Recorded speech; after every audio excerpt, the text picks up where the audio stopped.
कैसे भीष्म ने अपने ही लिए अपनी सौतेली माता का चयन किया और अंबिका और अंबालिका, इन लोगों से उनका क्या वास्ता था। चलिए आगे हम समझते हैं इस तीसरे चैप्टर से, भीष्म प्रतिज्ञा। तेजस्वी पुत्र को पाकर राजा प्रफुल्लित मन से नगर को लौटे और देवव्रत राजकुमार के पद को सुशोभित करने लगे। 4 वर्ष और बीत गए। एक दिन राजा शांतनु यमुना तट की ओर घूमने गए तो वहां अप्सरा से सुंदर एक तरुणी खड़ी दिखाई दी। तरुणी का नाम सत्यवती था। गंगा के वियोग के कारण राजा के मन में जो विराग छाया हुआ था वह इस तरुणी को देखते ही विलीन हो गया। उस सुंदरी को अपनी पत्नी बनाने की इच्छा उनके मन में बलवती हो उठी और उन्होंने सत्यवती से प्रेम याचना की। सत्यवती बोली, मेरे पिता मल्लाहों के सरदार हैं, पहले उनकी अनुमति ले लीजिए, फिर मैं आपकी पत्नी बनने को तैयार हूँ। राजा शांतनु ने जब अपनी इच्छा उन पर प्रकट की तो केवट राज ने कहा, आपको मुझे एक वचन देना पड़ेगा। राजा ने कहा, जो मांगोगे दूंगा, यदि वह मेरे लिए अनुचित ना हो। केवट राज बोले, आपके बाद हस्तिनापुर के राज सिंहासन पर मेरी लड़की का पुत्र बैठेगा, इस बात का आप मुझे वचन दे सकते हैं। केवट राज की शर्त राजा शांतनु को नागवार गुजरी। गंगा सूत को छोड़कर अन्य किसी को राजगद्दी पर बैठाने की कल्पना तक उसने ना हो सकी। निराश और उद्विग्न मन से वह नगर की ओर लौट गए। किसी से कुछ भी ना कह सके, पर चिंता उनके मन को कीड़े की तरह कुतर कुतर कर खाने लगी। देवव्रत ने देखा कि उसके पिता के मन में कोई न कोई व्यथा समाई हुई है। एक दिन उसके शांतनु से पूछे भीष्म ने, पिताजी, संसार का कोई भी सुख ऐसा नहीं है जो आपको प्राप्त ना हो, फिर भी इधर कुछ दिनों से आप दुखी दिखाई दे रहे हैं। आपको किस बात की चिंता है? यद्यपि शांतनु ने गोलमोल बातें बताई, फिर भी कुशाग्र बुद्धि देवव्रत को बात समझते देर न लगी। उन्होंने राजा के सारथी से पूछताछ करके उस दिन केवट राज से यमुना नदी के किनारे जो कुछ बातें हुई थी उनका पता लगा लिया। पिताजी के मन की व्यथा जानकर देवव्रत सीधे केवट राज के पास गए और उनसे कहा कि वह अपनी पुत्री सत्यवती का विवाह महाराज शांतनु से कर दें। केवट राज ने वही शर्त दोहराई जो उन्होंने शांतनु के सामने रखी थी। देवव्रत ने कहा, यदि तुम्हारी आपत्ति का कारण यही है तो मैं वचन देता हूँ कि मैं राज्य का लोभ नहीं करूँगा। सत्यवती का पुत्र ही मेरे पिता के बाद राजा बनेगा। केवट राज इससे संतुष्ट न हुए।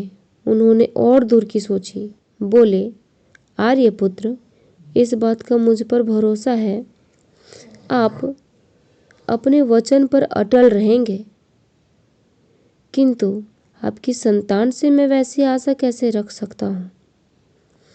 आप जैसे वीर का पुत्र भी तो वीर ही होगा। बहुत संभव है कि वह मेरे नाते से राज्य छीनने का प्रयत्न करे।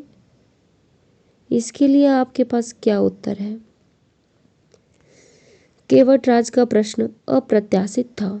उसे संतुष्ट करने का यही अर्थ हो सकता था कि देवव्रत अपने भविष्य का भी बलिदान कर दे, किंतु पितृभक्त देवव्रत इससे जरा भी विचलित नहीं हुए।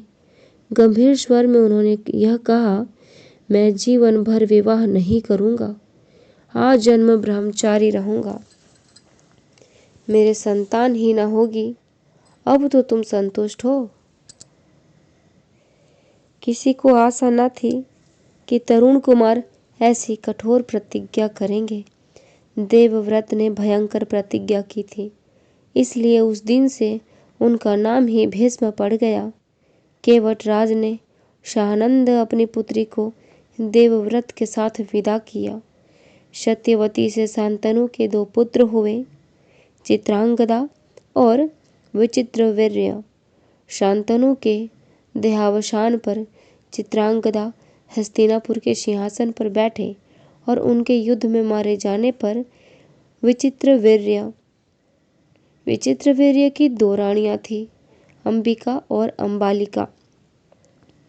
विचित्रवीर्य की 2 रानियां थीं, अंबिका और अंबालिका। अब अंबिका के पुत्र थे धृतराष्ट्र और अंबालिका के पुत्र पांडु। धृतराष्ट्र के पुत्र कौरव कहलाए और पांडु के पुत्र पांडव। महात्मा भीष्म शांतनु के बाद से कुरुक्षेत्र युद्ध का अंत होने तक उस विशाल राजवंश के सामान्य कुलनायक और पूज्य बने रहे। शांतनु के बाद कुरुवंश का क्रम यह रहा था। शांतनु की 2 पत्नियां थीं, गंगा और सत्यवती। गंगा से उन्हें एक पुत्र मिला, देवव्रत, जो कि देवव्रत 8वां पुत्र था, और 7 पुत्र जो उनसे पहले हुए थे उन्हें माता गंगा ने नदी में बहा दिया था। और फिर देवव्रत ने अपनी सौतेली माता सत्यवती को ले आया और पिता की विवाह की और खुद अविवाहित रहे, जीवन भर ब्रह्मचारी रहे।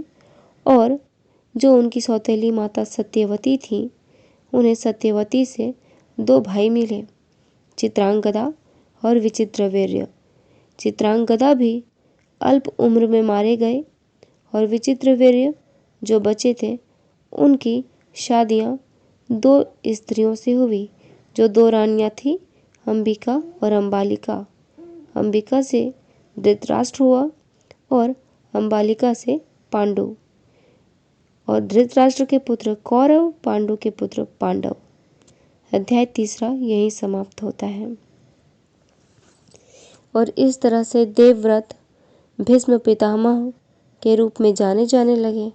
और भीष्म इसलिए कहाए क्योंकि उन्होंने बहुत ही कठोर प्रतिज्ञा ली थी और जीवन भर कष्ट में अपना जीवन बिताकर इस भीष्म प्रतिज्ञा का पालन करते रहे। और आज हम उन्हें देवव्रत नहीं बल्कि भीष्म पितामह के रूप में जानते हैं। धन्यवाद।